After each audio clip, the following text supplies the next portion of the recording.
Another day, another life, another gising. Travel muna kami ngayon, guys. Tayo pupunta sa Duncan. We're going to Duncan. May isama ang panahon kasi another opportunity. That's why I'm wearing my Prime C jacket and uniform. Yeah. See you guys in a bit. Bye-bye.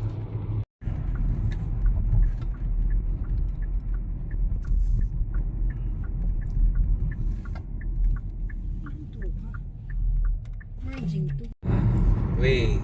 Ilan kayo pupunta ni Chef? They like night, like this Duncan. forest. Puro puno makikita mo dito. The master sleep on the it's start time. They appear. Paano yung pag daytime, night time na tayo?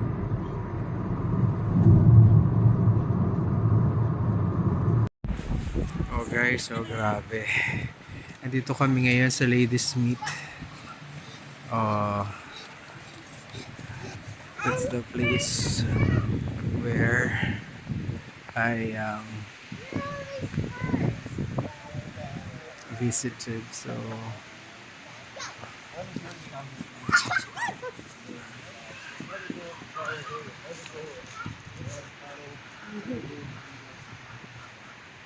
see,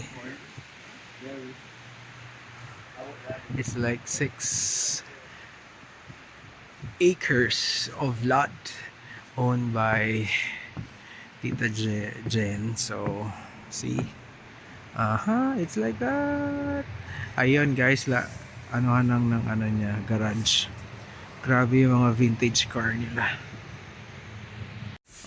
Tita, so magba-barbecue na kami. Jay, lagay mo na. Ha?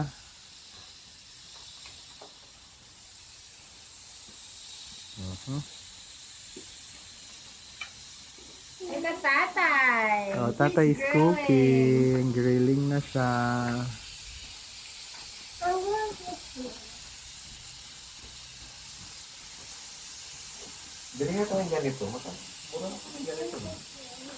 That's the area, guys. Meron siya sariling traktora. This is the place. Oh my god, it's so cold. Ayun sila, ayun, swimming pool area yun. Dun, swimming pool yan.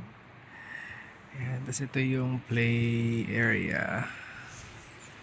Diba? Garden. Tapos ito garahe to ng mga vintage car ni Kuya. Grabe. 6 hectares daw itong lugar na yan.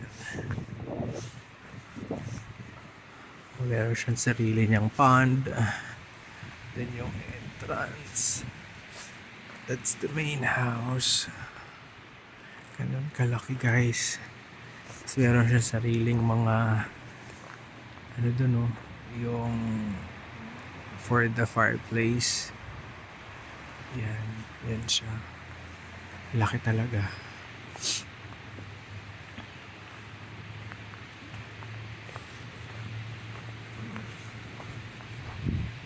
Corn. Gusto ko yung corn. Ay, gusto ko corn. Doon nagmahal yung bill ko dahil sa corn. Kasi dalawang corn. Ano,